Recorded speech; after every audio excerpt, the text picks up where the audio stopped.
নমস্কার বন্ধুরা, আশা করি আপনারা সবাই ভালো আছেন। আমি রুমা রেসিপির ব্লগস আপনাদের অনেক অনেক স্বাগত। আজকে আবার আমি একটা নতুন রেসিপি নিয়ে চলে এসেছি।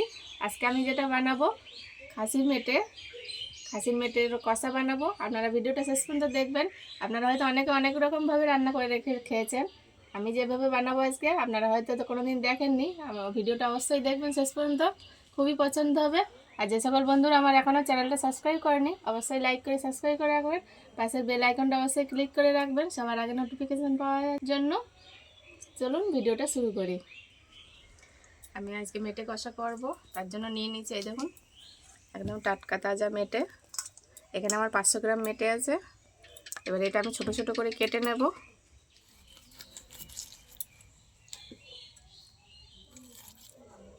ছোট ছোট আলুর মতন করে পিস করে নেব।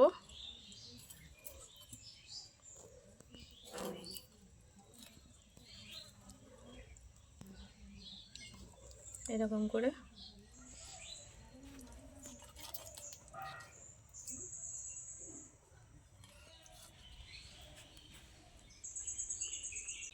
কড়া বসিয়ে দিয়েছি, কড়াটা গরম হয়ে গেছে, দিয়ে দেবো সর্ষের তেল। আজকে রান্নাটা আমি সর্ষের তেলে করব। আর তেলটা গরম হয়ে গেছে, আলুটা ভেজে নেব।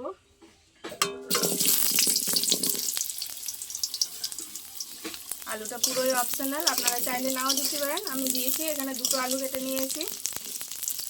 আলুটা ভাজা হচ্ছে, আমি একটা মশলা করে দেবো মিক্সিতে। ঝালের জন্য কাঁচা লঙ্কা দিয়েছি, 6টা কাঁচা লঙ্কা, 1.5 ইঞ্চি আদা কুচি দিয়ে দেবো, রসুন কুচি দিয়ে দেবো, একটা পেঁয়াজ নিয়েছি দিয়ে দেবো, অল্প পরিমাণে জল দিয়ে দেবো। এবার আমি এটা পেস্ট করে নিয়ে আসবো।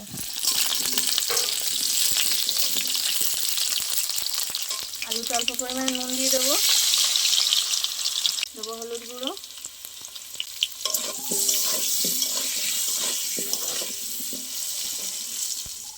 আলুটা লাল লাল করে ভেজে নিয়েছি, তুলে নেবো। এবার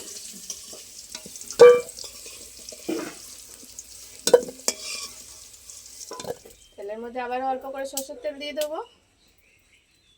ফোড়নে দেবো গোটা গরম মশলা, গোটা জিরে ফোড়ন দিয়ে দেবো,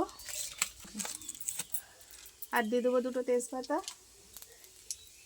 ভালো করে ফোড়নটা ভেজে নেব। আর ফোড়নটা ভালো ভাজা হয়ে গেছে, কেটে রাখা পেঁয়াজ দিয়ে দেবো।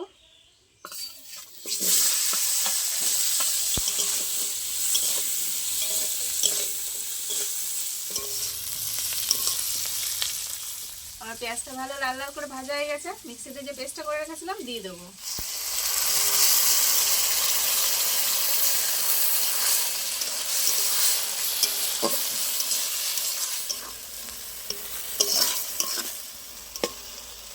আমি জিরে আর ধনে একসাথে বেটে নিয়েছি, দিয়ে দেবো। দিয়ে দেবো পরিমাণ মতো হলুদ গুঁড়ো, 1/2 চামচ কাশ্মীরি লঙ্কার গুঁড়ো দিয়ে দেবো, দিয়ে দেবো নুন,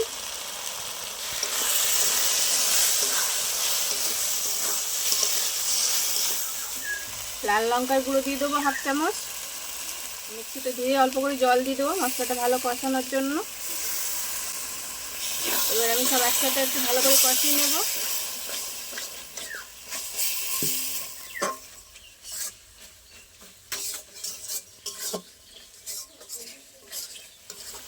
কেটে রাখা টমেটো দিয়ে দেবো।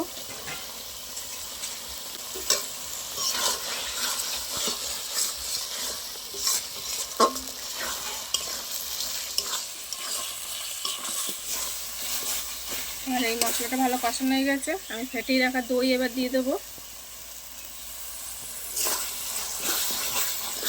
ভালো করে একভাবে নাড়তে হবে, নাহলে কেটে যাওয়ার ভয় আছে।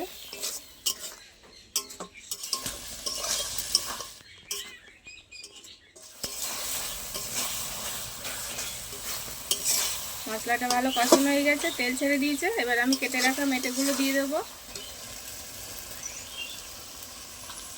ভেজে রাখা আলু একসাথে আমি এবার কষিয়ে নেব।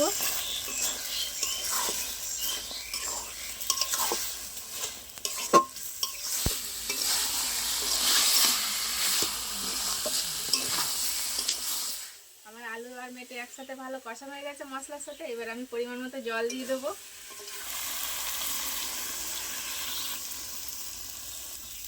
একটু বেশি করে জল দেবো মেটেটা সুসিদ্ধ হওয়ার জন্য।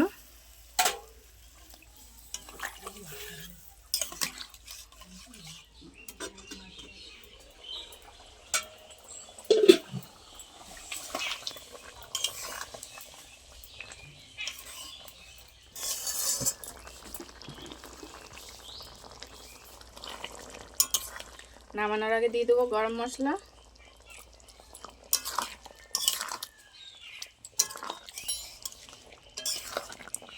আমার মেটের কষা একদম হয়ে গেছে, এবার আমি নামিয়ে নেব।